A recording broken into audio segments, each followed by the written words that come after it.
अस्सलामुअलैकुम स्टूडेंट्स, कैसे हैं आप सब लोग। स्टूडेंट्स, मैंने आपको एक्सरसाइज 3.5 कंप्लीट करवा दी थी। पूरी एक्सरसाइज भी हमने कर ली और उसकी एग्जांपल्स भी कर ली क्लास 12 मैथमेटिक्स की। इस लेक्चर से हम स्टार्ट करेंगे एक्सरसाइज 3.6।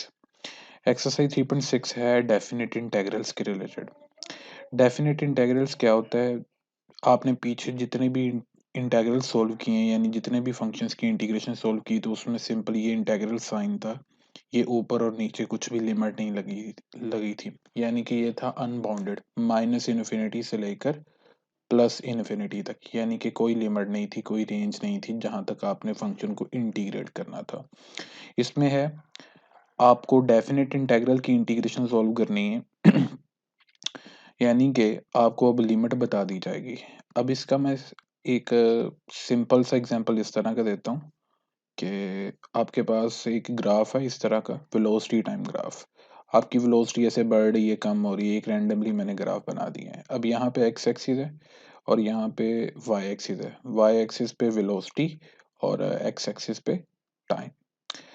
अब अगर आपको टाइम अनबाउंडेड दी है, यानी टाइम की कोई रेंज नहीं दी, आपको कहा जाए कि पूरे जो ये ग्राफ है, पूरे फंक्शन की इंटीग्रेशन फाइंड करें, यानी पूरे ग्राफ को इंटीग्रेट करें। इंटीग्रेट का मतलब होता है, मैंने आपको बताया था, सम अप करना।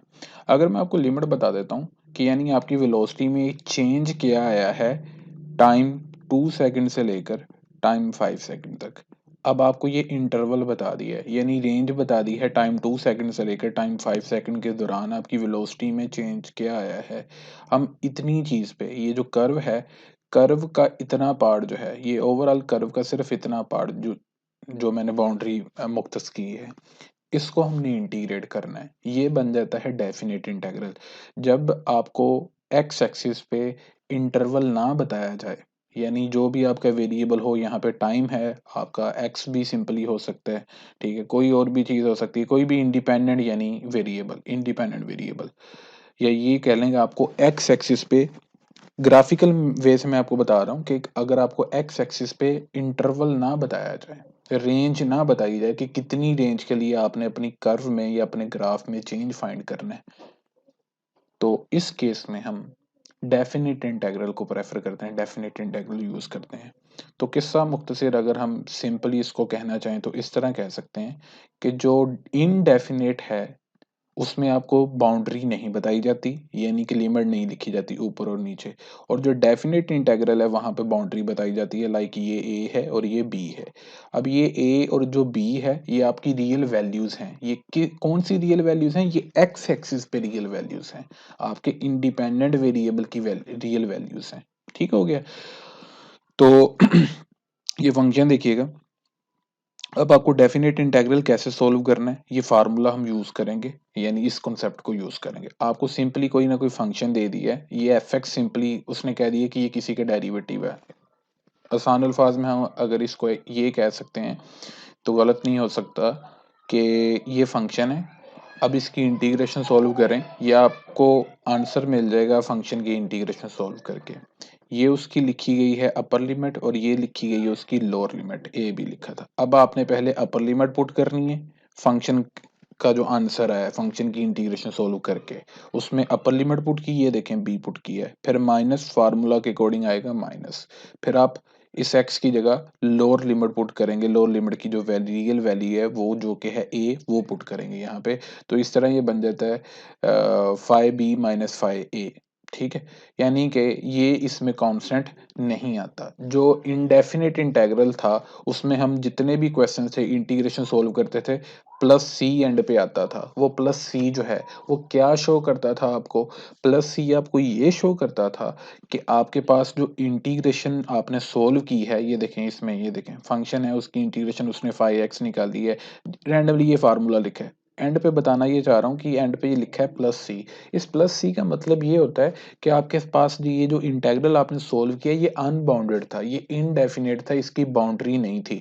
अब जाहिर बात है फंक्शन को इंटीग्रेट करके जो आंसर है उसमें कुछ चेंजिंग हो सकती है, माइनर चेंजिंग हो सकती है, एग्जैक्ट आंसर नहीं मिलेगा आपको, अप्रोक्सीमेटली आंसर मिलेगा। उसमें जो चेंजिंग होगी, चाहे वो पॉजिटिव चेंज है चाहे वो नेगेटिव चेंज है, इस तरह समझ लें कि आपको आंसर चाहिए था 5, यानी कि आपका रिक्वायर्ड आंसर था 5। किसी भी फंक्शन को इंटीग्रेट करके उसके एरिया का आंसर या उसकी कर्व का जो जितना भी एरिया है उसका जो आंसर है तो उसका 5 आना चाहिए था। मगर जब आपको बाउंड्री नहीं बताई जाएगी, लिमिट यानी कि इंटेग्रल की लिमिट्स नहीं बताई जाएंगी, तो आपको एग्जैक्ट 5 नहीं मिलेगा।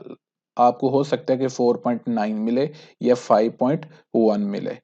अब इस वैल्यू में 0.1 जो है वो कम है और इसमें 0.1 ज्यादा है। ये जो माइनर सी वैल्यू है 0.1 की, ये आपके पास इस सी कांस्टेंट की वैल्यू है। यानी कि जब हम इनडेफिनेट इंटीग्रल को सॉल्व करते हैं, हमें लिमिट्स नहीं बताई जाती, उसमें हम इंटीग्रेशन करके जो एंड पे आंसर निकालते हैं तो उसमें फ्लक्चुएशन होती है आंसर में, जो थोड़ा बहुत चेंज होता है उसको हम प्लस सी से डिनोट करते हैं।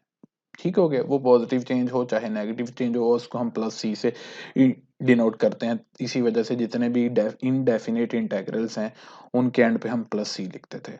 अब इस एक्सरसाइज में हमारी बारी है डेफिनेट इंटीग्रल की, जिसमें आपको लिमिट्स बताई जाएंगी, लोअर लिमिट और अपर लिमिट। इस लिमिट का नाम है लोअर लिमिट और इसका नाम है अपर लिमिट। तो आपने क्या करना है, फंक्शन की सिंपली इंटीग्रेशन सॉल्व करनी है। आपके पास जो भी आंसर आएगा उसमें प्लस सी निकाल दें। ये तो उसने प्रूफ किया है या उसने थोड़ी डेरिवेशन की इस वजह से बताया, तो एंड पे उसने यही रिजल्ट निकाला है कि ये एफ एक्स फंक्शन था या 5 प्राइम एक्स था, जो भी था एक जनरल फंक्शन है, उसकी आपने इंटीग्रेशन सोल्व किया, आपके पास ये आंसर आया है। उसमें प्लस सी नहीं फिर आपने इंक्लूड करना। आप क्या करो, पहले उसमें अपर लिमिट पुट करो, इंटीग्रेशन पहले सोल्व करो, फिर इंटीग्रेशन का सोल्व करके जो आंसर आए उसमें पहले अपर लिमिट पुट करिए और फिर माइनस लिखे फार्मूला के अकॉर्डिंग और फिर उसमें लोअर लिमिट की वैल्यू पुट करें। सही हो गया। ये है हमारे पास डेफिनेट इंटीग्रल, जो कि हम एक्सरसाइज 3.6 में मेथड यूज करेंगे। इसमें हमें लिमिट्स बताई जाएंगी। अब मैं आपको थोड़ा सा बता देता हूँ कि भाई ये जो ए और बी आपको लिखा नजर आ रहा है, मैं पेज नंबर भी बता देता हूँ कहाँ पे लिखा है, 151 पे। ए और बी जो आपको लिखा नजर आ रहा है यहाँ पे, ये ए है और ये बी है, इनको बोलते हैं लिमिट्स ऑफ इंटीग्रल। ये लोअर लिमिट है ए, और जो ऊपर लिखी है लिमिट उसको हम बोलते हैं अपर लिमिट्स। सही है, ये सिंपली ये था। और कुछ यहाँ पे थ्योरम है जो कि इस एक्सरसाइज में एक दो यूज होंगे, उनमें से हम एक थ्योरम तो पूरी एक्सरसाइज में यूज करेंगे, वो लिमिट वाला है। फंडामेंटल थ्योरम ऑफ कैलकुलस उसका नेम है। ठीक है, सॉरी, यही है फंडामेंटल थ्योरम ऑफ कैलकुलस। ठीक है, डेफिनेट इंटीग्रल के थ्रू इसको सोल्व करना है। 156 पेज नंबर पे उसमें यही बताया है कि आपके पास एक जनरल एफ एक्स फंक्शन है, आप उसकी इंटीग्रेशन सोल्व करके उसका आंसर निकालें, फिर उसमें अपर लिमिट पहले पुट करें, फिर माइनस, फिर उसमें लोअर लिमिट पुट करें। ये आपके पास थ्योरम हो गए हैं जी। फंडामेंटल थ्योरम मैंने आपको बता दिए, 4 थ्योरम है, उनमें से एक थ्योरम बता दिया जो कि पूरी एक्सरसाइज में यूज होगा। और ये जो तीसरा थ्योरम है, ये आपसे एमसीक्यूज में पूछा जा सकता है कि आपको एक फंक्शन की इंटीग्रेशन सोल्व करने का कहा गया है, उसकी लोअर लिमिट ए है और अपर लिमिट बी है। जो ये थ्योरम भी इस एक्सरसाइज में किसी एक आध क्वेश्चन में यूज होगा।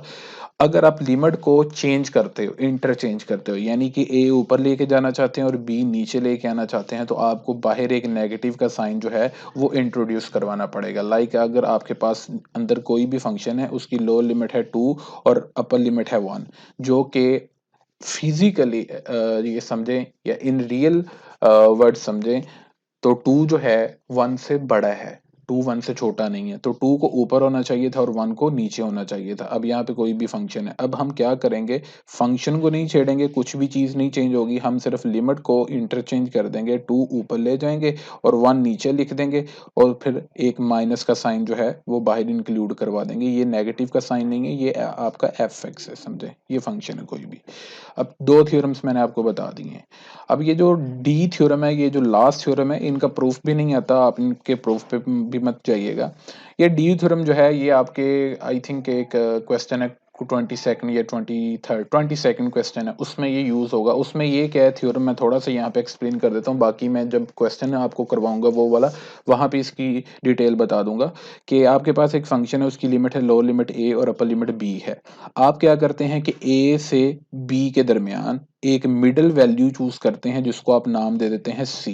ठीक है, ए और बी के दरमियान कोई भी वैल्यू, लाइक आपके पास लोअर लिमिट 1 है और अपर लिमिट 5 है, तो ए 1 और 5 के दरमियान आपने 3 चूज कर लिया, 2 चूज कर लिया, वो क्वेश्चन पे डिपेंड करेगा कि मिडल वैल्यू कौन सी बनती है। अब रैंडमली कोई भी नहीं चूज करनी होती, वो क्वेश्चन जो फंक्शन दिया होता है उसके हिसाब से देखना होता है कि आपके पास मिडल वैल्यू कौन सी हो सकती है, आपकी लोअर और अपर लिमिट के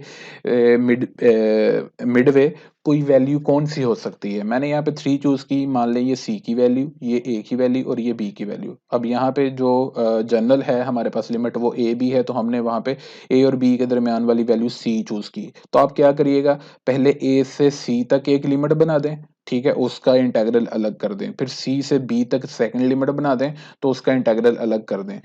सिंपली अगर मैं ये कहना चाहूँ यहाँ पे तो गलत नहीं होगा कि हम एक सिंगल इंटेग्रल को दो इंटेग्रल्स के सम में चेंज कर रहे हैं, हमेशा सम में ही होगा।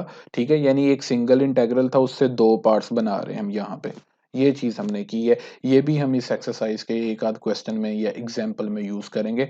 तो इस लेक्चर में मैंने आपको थ्योरम्स बताए हैं, एक्सरसाइज 3.5 3.6 में जो यूज होने वाले थ्योरम्स हैं, और डेफिनेट इंटेग्रल का मैंने आपको कॉन्सेप्ट दिया है कि what is mean by definite integral and what is mean by indefinite integral. तो लिहाजा जितनी भी पीछे एक्सरसाइजेज आपने की हैं वो सारी थी इनडेफिनेट इंटेग्रल की, जिनमें लिमिट्स नहीं बताई जाती थी। अब 3.6 जो है और 3.7 जो है, ये दोनों जो एक्सरसाइजेज हैं ये हैं डेफिनेट इंटेग्रल की। ठीक है, तो इंशाल्लाह नेक्स्ट लेक्चर में हम एक्सरसाइज 3.6 स्टार्ट करते हैं।